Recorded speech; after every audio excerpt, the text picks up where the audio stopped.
তিনটে ক্লাস প্রেসির জন্য This call is now being recorded. তিনটে ক্লাস যে প্রেসির জন্য রেখেছি সেইখানে আমি চেষ্টা করব তিনখানা প্রেসি তোমাদের সামনে করে দেখাবার।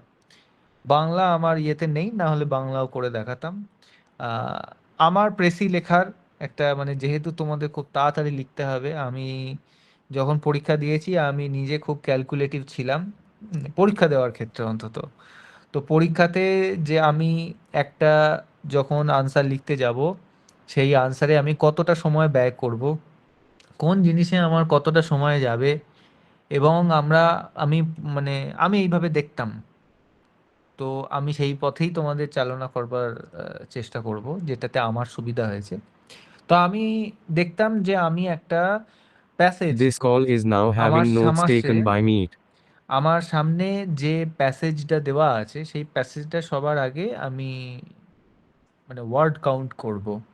ওয়ার্ড কাউন্ট করবার পরে সেই প্যাসেজটাকে আমাকে পড়তে হবে একাধিকবার, পড়বার পর তবে আমরা প্রেসির যে সারাংশ যেটাকে বলছে সেই সারাংশটা আমরা বার করে আনতে পারবো। এবং স্ট্র্যাটেজিক ওয়েতে এই জিনিসটা যেগুলো বলবো খুব মন দিয়ে শুনবে। তোমাদের আমি তিনটে ক্লাসে তিনটে প্রেসি কি তারও বেশি হয়তো, বা দেখা যাক কীরকম কী এগোয়। আমি কোনো রকম ফরম্যাট নিয়ে এগোচ্ছি না, তোমাদের সামনে লিখে দেখাবার চেষ্টা করব যাতে তোমরা লিখতে পারো। আমি তো লিখে দেবো প্রেসি, কোনো ব্যাপার না, কিন্তু তোমাদের প্রেসিটা যাতে সুন্দর হয়, অন্যদের থেকে, অন্য ক্যান্ডিডেট যারা আছে তাদের থেকে তোমাদের প্রেসিটা যাতে সুন্দর হয় আমি চেষ্টা করব সেটা করবার। তো দেখো প্রথমে মানে সামনে তোমাদের প্যাসেজটা দেখাচ্ছি, এটা আগের বারে যেটা প্রেসিটা এসছে। তার আগে আমি প্রেসি সম্পর্কে কতগুলো জিনিস লিখব। কি কি জিনিস আমাদের দেখতে হবে, 10 মিনিটে একটা প্রেসি লেখা কিন্তু মুখের কথা নয়। এবং সেটা প্রেসই তুমি লিখে দিতেই পারো, কিন্তু সেটা একটা মানে বাজে বিচ্ছিরি হবে, সেটা নাম্বার বেশি উঠবে না, সেটাই তো আমাদের কাজ নেই। কিন্তু এটা ভালো প্রেসি, সেই প্রেসিটার মধ্যে কি কি গুণ থাকতে হবে, আমরা একটা প্রেসি লিখতে গিয়ে কি কি জিনিস লক্ষ্য করব, খেয়াল করব। যেমন রিপোর্টে আমরা বলেছিলাম কি কি জিনিস খেয়াল করব, যে একটা রিপোর্ট লেখা হচ্ছে, কেন লেখা হচ্ছে হঠাৎ করে, হঠাৎ কেন সেই রিপোর্ট। তো আমি বলেছিলাম যে তাকে একটা মানে পাঠককে একটা প্রেক্ষাপট দিতে। যেমন ওই যে বললাম যে হঠাৎ এডিএইচডি মানে অ্যাটেনশন ডেফিসিট ডিসঅর্ডার নিয়ে হঠাৎ একটা রিপোর্ট লেখা হচ্ছে, কেন ভাই, কনটেক্সটটা দিতে হবে পাঠককে, যে ওই ঘটনাটা ঘটলো, তাহলে দেখুন এখন আমাদের সমাজে এই অবস্থা হচ্ছে। তাহলে ধরো তুমি একটা চাইল্ড লেবার নিয়ে কিছু একটা তুমি লিখতে যাচ্ছ, সেখানে পাঠককে একটা কনটেক্সট আমি বলেছিলাম দিতে হবে। একটা ভালো রিপোর্টের এটা গুণ, যেটা কনটেক্সট দিতে হবে, যে হঠাৎ করে এই রিপোর্ট কেন, মানে হঠাৎ মানে ঘুম থেকে উঠলাম মনে হলো যে আর চাইল্ড লেবার নিয়ে একটা রিপোর্ট লিখবো নিউজ পেপারে, অমনি রিপোর্টার একটা লিখে দিল, এডিটারও ছাপিয়ে দিল, এমন তো হয় না। তাহলে ভালো রিপোর্টে সেই যেরকম গুণগুলো থাকতে হবে, তোমাদের যেগুলো বলেছি মোটামুটি, যে গুণগুলো সব মেনটেন না করা গেলেও কিছু অন্তত আমরা মেনটেন করব, তাহলে রিপোর্টটা রিপোর্টের মতো পড়তে হবে। তেমনি প্রেসিডও কিছু গুণ আছে, যে গুণগুলো আমরা মেনটেন করবার চেষ্টা করব, তবে প্রেসিটা প্রেসির মতো পড়তে লাগবে। হুম। তো সেইগুলো একটু বলবো, মন দিয়ে শুনবে। সবার প্রথমে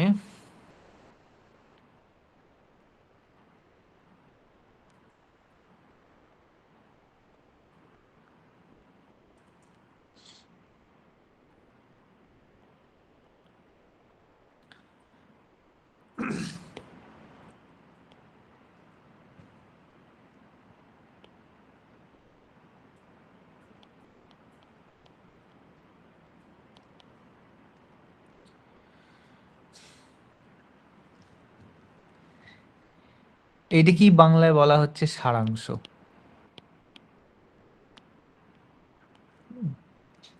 তাহলে প্রথম যে জিনিসটা আমাদের খেয়াল রাখতে হবে সেটা হচ্ছে টোটাল যে প্যাসেজটা দেওয়া থাকবে তার 1/3 হবে, 1/3 in terms of size and volume.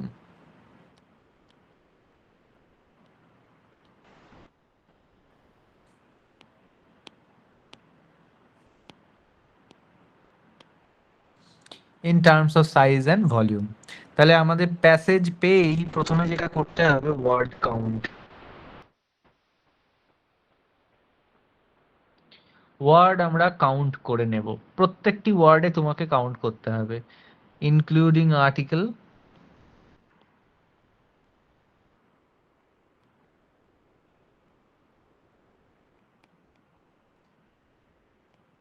And prepositions. সবকটাই তোমাকে কাউন্ট করতে হবে। তাহলে দেখা গেল তোমার একটা ওয়ার্ড কাউন্ট করে দেখা যাচ্ছে, ধরো আসছে হচ্ছে 150। তাহলে তোমাকে প্রেসিটা নামাতে হবে হচ্ছে 50 শব্দের মধ্যে। সোজা হিসাব, 1/3।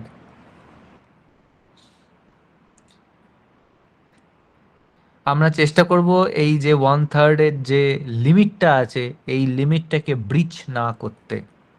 ব্রিচ শব্দটা শুনেছো কিনা জানি না। ব্রিচ মানে ব্রেক, লঙ্ঘন করা। তো এইটা আমরা লঙ্ঘন করব না, সোজা কথা। এইটা গেল প্রথম জিনিস। ওয়ার্ড কাউন্ট ডিলিজেন্টলি ফটাফট করে নিতে হবে। দিয়ে আমরা ফার্স্ট রিডিং দেব।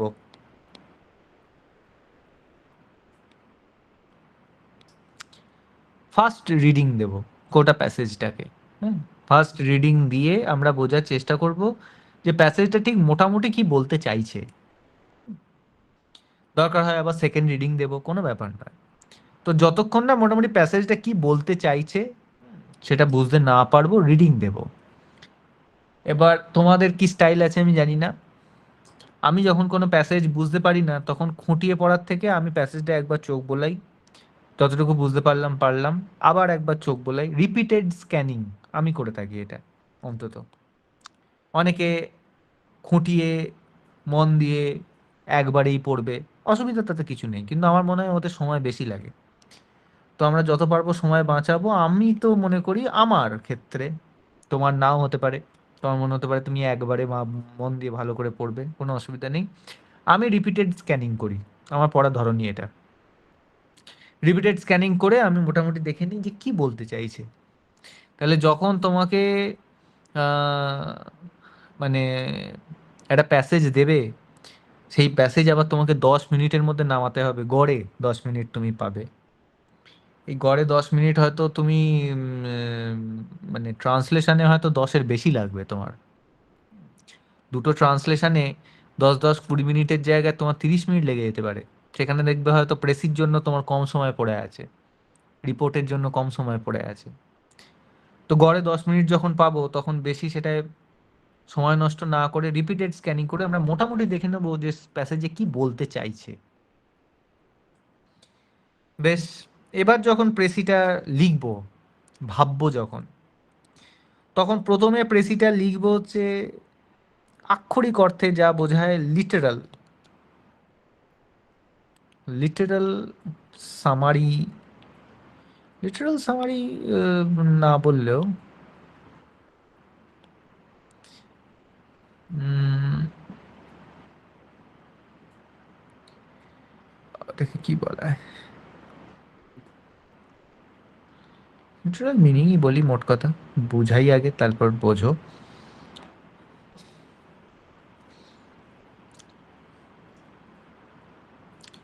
না, আগে এটা না করে তোমাদেরকে বলি যে প্রেসি যখন লিখবো তখন কোনো প্রপার নাউনের ব্যবহার করব না, অ্যাভয়েড করব।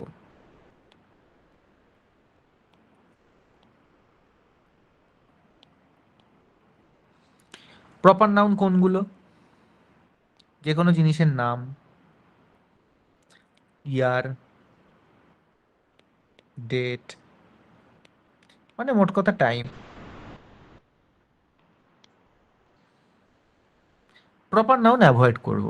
যেমন ধরো, অ্যাভয়েড করব, সব সময় অ্যাভয়েড করা যাবে মানে একদম পুরো বাদ দেওয়া যাবে এমন নয়, ওই জন্য দেখো বলেছি অ্যাভয়েড, লিখবো না এমন বলিনি। তোমাকে ধরো স্বামী বিবেকানন্দের মতাদর্শ নিয়ে কিছু একটা লিখতে দিয়েছে, মানে প্যাসেজটা স্বামী বিবেকানন্দের মতাদর্শের কথা বলা আছে, তো সেখানে স্বামী বিবেকানন্দের নাম উঠে আসবেই, তার মতাদর্শ, তার নাম উল্লেখ করা আছে প্যাসেজে, তার মতাদর্শ নিয়ে তোমাকে কিছু একটা লিখতে দিয়েছে প্যাসেজে। সেইটাকে তুমি যখন প্রেসি করছো, সারাংশ করছো যখন, তখন সেখানে স্বামীজির নাম উঠে আসবেই। তো স্বামীজির নাম নামের মধ্যে পড়ছে, প্রপার নাউনের মধ্যে পড়ছে, তো সেটা আমরা অ্যাভয়েড করতে পারবো না। কিন্তু যেখানে দেখা যাচ্ছে যে বেশ কিছু এমন নাম আছে যে নামগুলো না দিলেও চলবে, সেই নামগুলো আমরা অ্যাভয়েড করব। যেমন এক লাইনে অনেকের নাম একসাথে দেওয়া থাকতে পারে। যেমন ধরো তোমাকে এরকম একটা প্যাসেজ, একটা ছোট্ট এখানে উদাহরণ দিচ্ছি।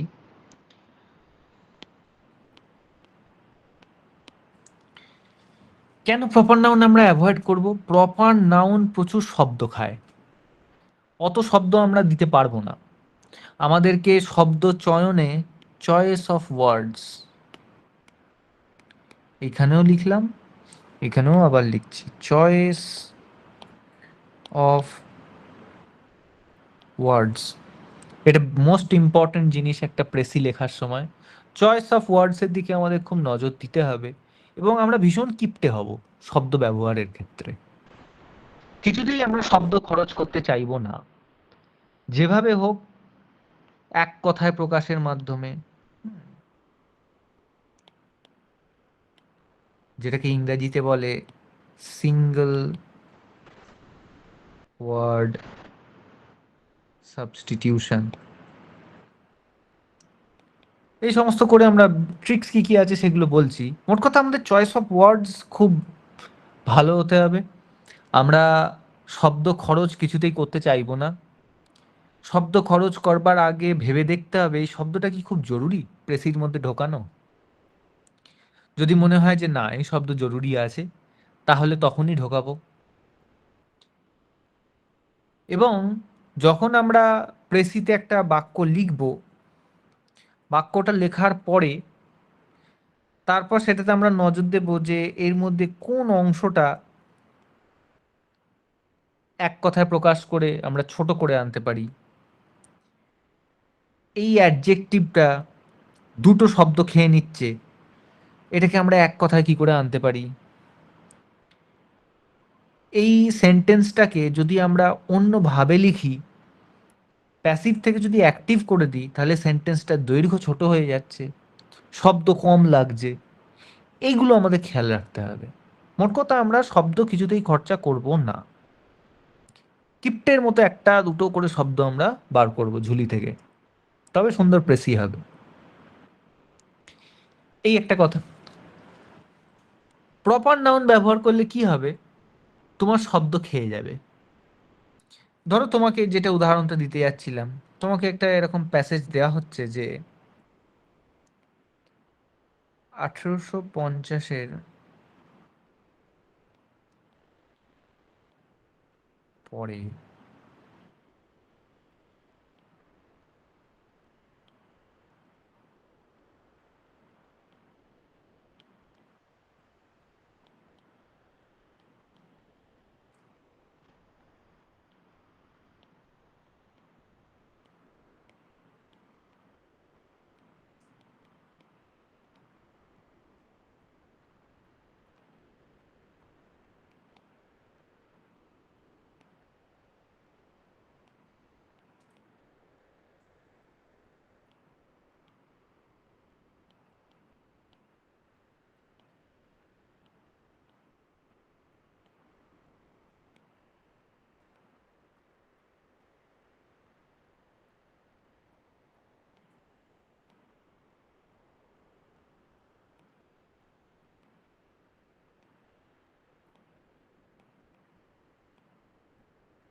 তাহলে তোমাকে ধরো এরকম একটা কিছু দিয়েছে, এর মধ্যে 1850 এবং একের পর এক দেখো এখানে কি আছে,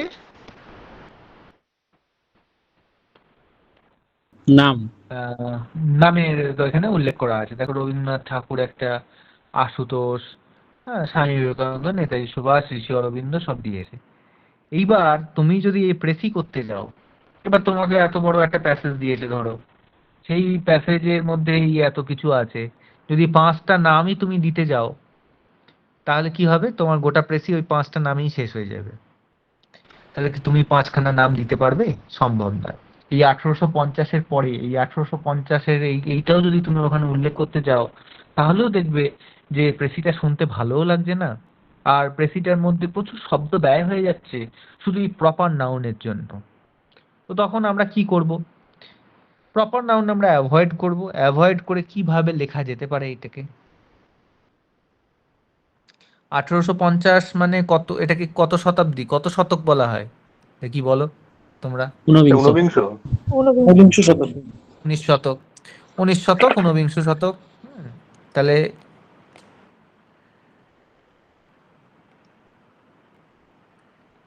একই সাথে লিখবো।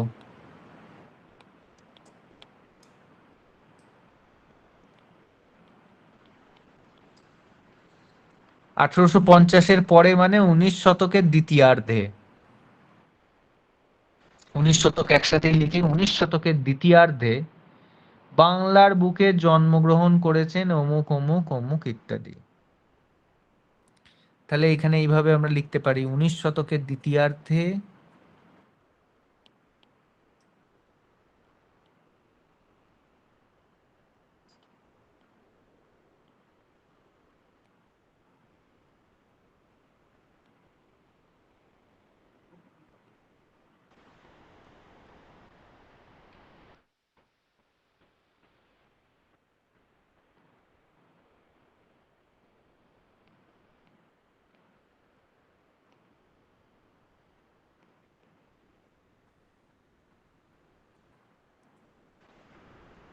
এইভাবে লিখতে পারি, 19 শতকের দ্বিতীয়ার্ধে বাংলায় বহু মনীষীর আবির্ভাব ঘটে। মনীষী পছন্দ না হলে সুব্যক্তিত্বের আবির্ভাব ঘটে। বহু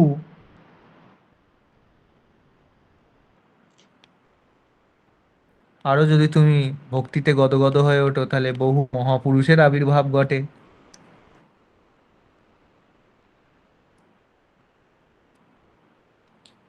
আরো এরকম হতে পারে, বাংলায়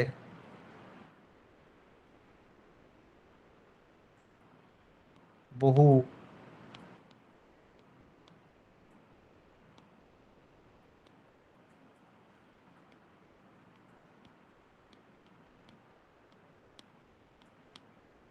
বহু প্রতিভাশালী ব্যক্তিত্বের সমাগম হয়। হাজার একভাবে তুমি লিখতে পারো। তাহলে এদেরকে আমি প্রত্যেকের নাম আমি দেব না। প্রত্যেকের নাম না দিয়ে আমরা বহু মনীষী, বহু সুব্যক্তিত্ব, বহু মহাপুরুষ, যেটা তোমার মনে ধরে, বহু প্রতিভাশালী ব্যক্তিত্ব, যেমনটা তোমার মনে ধরে, এইভাবে তাদেরকে প্রকাশ করব। তো প্রপার নাউন আমরা কিন্তু ইয়ে করবো না। এটা বাংলায় দেখিয়ে ফেললাম তোমাদের, ইংরেজিতে একই ব্যাপার হবে। সোজা কথা। তাহলে আশা করি বোঝা গেল। আরেকটা কি জিনিস, এটা গেল আমরা যে প্রপার নাউন আমরা ব্যবহার করা অ্যাভয়েড করব। 4 নম্বর জিনিস কি আছে দেখি। এই যে চয়েস অফ ওয়ার্ডস আমরা বললাম,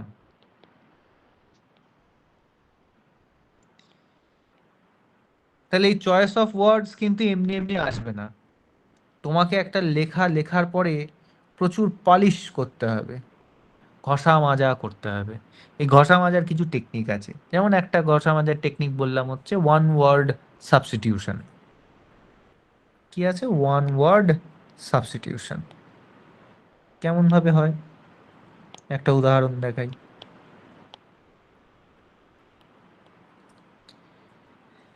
এক্সাম্পল ধরো,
না, এরকম না লিখে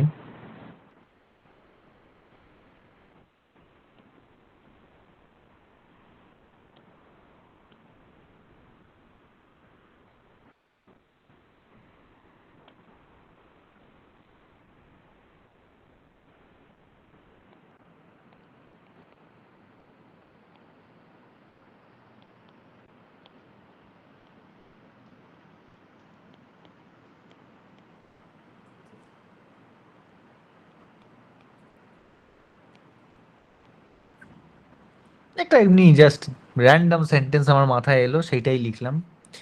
এইটাকে আমরা এবার কিভাবে ছোট করব, এই সেন্টেন্সটাকেই প্রেসি করব না এটাকে, এই সেন্টেন্সটাকে আমরা কিভাবে ছোট করব, খুবই কমন সোজা জিনিস। দেখাই, দেখো। তো বলছে the great thinker from Germany Karl Marx was keen on taking sides with the poor and the downtrodden people. Downtrodden, পদদলিত যাকে বাংলায় বলে। টেকিং সাইডস মানে তাদের সাপোর্ট করা, সোজা কথা। তাহলে আমরা এটাকেই ছোট করে, দেখো এইটা কি, এইটুকুই অনেক ছোট হয়ে যাবে। দি গ্রেট জার্মান থিঙ্কার,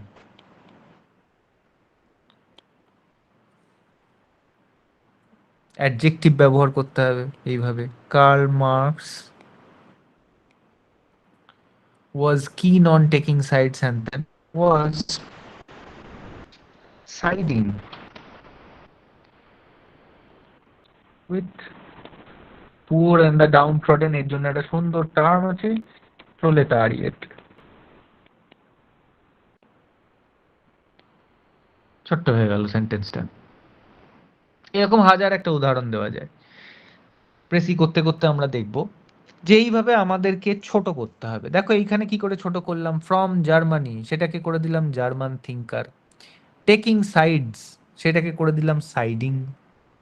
কিছুই না, এইখানে টেকিং সাইডস, এই সাইডসটাকে এখানে নাউন হিসেবে ব্যবহার করা আছে, আমরা এই সাইডিংটাকে ভার্ব হিসেবে ব্যবহার করে দিলাম। সবসময় জানবে নাউনগুলোকে ভার্ব হিসেবে ব্যবহার করলে সেন্টেন্স সবসময় ছোট হবেই হবে। তোমাদের একটা একদম সুন্দর উদাহরণ দিয়ে, আরো একটা উদাহরণ দিয়ে দেখাই। দেখো, প্রাউড কথাটা নিশ্চয়ই শুনেছো। এই একটা শব্দকেই কত রকম ভাবে ব্যবহার করা যায়। I am very proud of you. এখানে প্রাউড কথাটা কি হিসেবে ব্যবহার করা হচ্ছে, অ্যাডজেক্টিভ।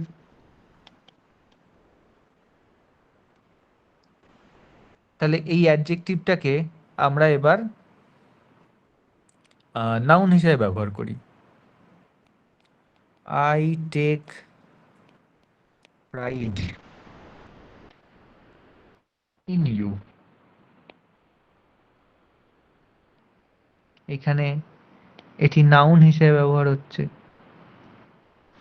এবার এই নাউনটাকে দেখবে ভার্ব হিসেবে ব্যবহার করব, সেন্টেন্স আরো ছোট হয়ে যাবে। আই প্রাইড অন ইউ, এখানে ভার্ব হিসেবে ব্যবহার করা হচ্ছে। প্রথম দিনেই তোমাদেরকে বলেছিলাম যে শব্দ যখন শিখবে, শব্দের ফিগার অফ স্পিচ কি আছে সেইটিকে লক্ষ্য করতে হবে। ডিকশনারিতে দেখতে হবে নতুন শব্দ শিখে, বা যদি পুরনো শব্দই, তার ফিগার অফ স্পিচ কি বুঝতে পারছি না। ফিগার অফ স্পিচ মানে কি নিশ্চয় আর বলে দিতে হবে না, একদম ছোট্টবেলা শেখানো হয়। অ্যাডজেক্টিভ, নাউন, হ্যাঁ, অ্যাডভার্ব, প্রোনাউন ইত্যাদি। তো এই যে প্রাউড হিসেবে, প্রাউডটা অ্যাডজেক্টিভ হিসেবে ব্যবহার হচ্ছে। I am very proud of you, আমি তোমার ব্যাপারে খুব গর্বিত। নাউন হিসেবে ব্যবহার করা হচ্ছে যখন I take pride in you, আমি তোমাকে নিয়ে গর্ব করি। আর আই প্রাইড অন ইউ, এটার বাংলা করা যাবে না ওরকম ভাবে। তাহলে দেখো প্রত্যেকটা প্রিপোজিশন চেঞ্জ হয়ে যাচ্ছে, এটাই অফ, এটাই ইন, এটাই অন। কিন্তু নাউন যেই ভার্ব হিসেবে ব্যবহার হবে, দেখো সেন্টেন্স একদম ছোট্ট হয়ে যাবে যে কোনো জায়গায়। নাউনটাকে যেই তুমি ভার্ব হিসেবে ব্যবহার করবে, ভার্ব ফর্মে, সঙ্গে সঙ্গে সেন্টেন্স ছোট হয়ে যাবে। এটা একটু তাও কঠিন জিনিস আছে, তবে চেষ্টা করলে কিন্তু অবশ্যই শেখা যাবে। প্রেসিতে কিন্তু এটা খুব কাজে লাগে। তোমাদেরকে যে বলেছিলাম যে ওই যে ফিগার অফ স্পিচ চেঞ্জ করবার চেষ্টা করবে কোনো শব্দ শিখে, প্রেসিতে কিন্তু এইটা খুবই কাজে লাগবে সেন্টেন্সকে ছোট করবার জন্য। এইবার তোমাদের মনে হতে পারে ভাই এত কেন ছোট করব, 1/3 মধ্যে লিখতে বলেছে, 1/3 মধ্যে লিখে দেবো, অত মানে এত ছোট করব, এত মানে চাপ কেন নিয়ে ফেলছি? সোজা কথা, চাপ নিতে হচ্ছে এই কারণেই, কারণ প্রেসি তোমাকে যেটা দেবে, you can not add any information and you can not omit any information। তাহলে you can not add any information, কোনো জিনিস তুমি অ্যাড করতে পারবে না। আবেগ তাড়িত হয়ে তুমি একটা ইনফরমেশন অ্যাড করে দিলে ওইটি হবে না। যেটা তোমাকে প্যাসেজে বলা আছে সেইটুকুর মধ্যেই তোমাকে সীমাবদ্ধ থাকতে হবে। তাহলে এই প্যাসেজ, এই যে তোমাদেরকে দেখালাম এই সামনে এই যে প্যাসেজ, এই প্যাসেজ হচ্ছে তোমাদের বাউন্ডারি, এই প্যাসেজ তোমাদের বাউন্ডারি, এইখান থেকে এইটুকুর মধ্যে তোমাকে সীমাবদ্ধ থাকতে হবে, কোনো জিনিস তুমি অ্যাড করতে পারবে না। আবার কি আর একটা অসুবিধা আছে, কোনো জিনিস তুমি অমিটও করতে পারবে না, বাদ দিতে পারবে না। তাহলে পুরো জিনিসটা যদি এত বড়, এই যে এত বড় যে জিনিসটা আছে এখান থেকে যদি কিছু বাদ না দিতে হয়, যদি কিছু যোগ না করতে হয়, যোগ না হয় করলাম না নিজেদের সুবিধার্থে, কিন্তু বাদ যদি না দিতে হয় সেক্ষেত্রে তোমাকে অনেক সাবধানতা অবলম্বন করতে হবে। তাহলে সেই ক্ষেত্রে যে জিনিসটা নিয়ে আমরা এতক্ষণ ভয় পাচ্ছি যে কেন এত শব্দ আমরা বাঁচাবো, সেটা আর কোনো কারণ নয়, সেটা হচ্ছে প্রেসিতে যেটা করতে হবে, maximum information in minimum space. ওই ছোট জায়গার মধ্যে তোমাকে ম্যাক্সিমাম ইনফরমেশন ধরিয়ে দিতে হবে। এই ম্যাক্সিমাম ইনফরমেশন ধরাতে গেলে তোমাদের মনে হবে আরে আরে ওই যে ওই কতগুলো নাম বাদ চলে গেল, নাম বাদ চলে গেল নিঃসন্দেহে, কিন্তু এই ম্যাক্সিমাম ইনফরমেশনটা আমরা জেনেরিক ওয়েতে বা জেনারেলাইজড ওয়েতে,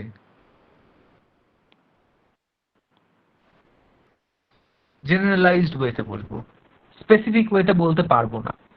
স্পেসিফিক ওয়েতে বলতে পারবো না কারণ প্রেসিতে অত জায়গা আমাকে দেওয়া হচ্ছে না যাতে আমি ধরে ধরে ডিটেলে গিয়ে স্পেসিফিক্যালি বলবো, কিন্তু জেনারেলাইজড আমরা একটা ওভারভিউ মানুষকে দিতে পারবো। তাহলে 1850-এর পরে কোন সালে কে কে জন্মেছে তাদের একদম নাম আমি উদ্ধৃত করে দিতে পারবো না, কিন্তু 19 শতকের দ্বিতীয়ার্ধে যে বহু মনীষী একসাথে জন্মগ্রহণ করেছিলেন সেই কথা আমি পাঠককে জানাতে পারবো। বোঝানো গেল যে জেনারেলাইজড ওয়েতে আমাকে maximum information in minimum space আমাকে যোগ করতে হবে। ক্লিয়ার? বেশ, তাহলে এইটা কোথায় গেল, এটা এখানে ডিলিট করি, এখানে তোমাকে দেখাই।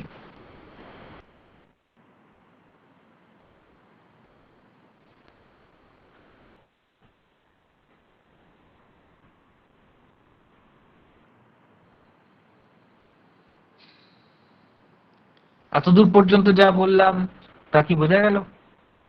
আজকে প্রেসি হয়তো লিখে দেখাচ্ছি না আমি, কিন্তু তোমাদের আমি পুরো জিনিসটা কিভাবে জিনিসটাকে অ্যাপ্রোচ করবে, কি কি খেয়াল রাখতে হবে সেই জিনিসটা পুরোটা বলবো। নেক্সট দিন আমি একদম পুরো দুটো দুটো করে প্রেসি লিখে দেখাবো। এত অব্দি যা বললাম বোঝা গেল? ম্যাক্সিমাম ইনফরমেশন তোমাকে প্যাক করতে হ্যাঁ হবে, স্যার। এক। হ্যাঁ স্যার। এক 2 নম্বর হচ্ছে প্রপার নাউন আমরা অ্যাভয়েড করব। আবার আমাকে এটা প্রশ্ন করবে না স্যার তাহলে কি অ্যাভয়েড মানে একদম দেব না, একদম দেব না, এই কথা আমি একবারও বলিনি। কানে একদম ভালো করে ঢুকিয়ে নাও, অ্যাভয়েড করব। যেখানে দিতেই হবে কিছু করার নেই, যখন দেব বুদ্ধি করে অবশ্যই দেব, এবং দেওয়ার সময় যত কম শব্দ খরচা করতে হয় তত কম শব্দ খরচা করব। এবং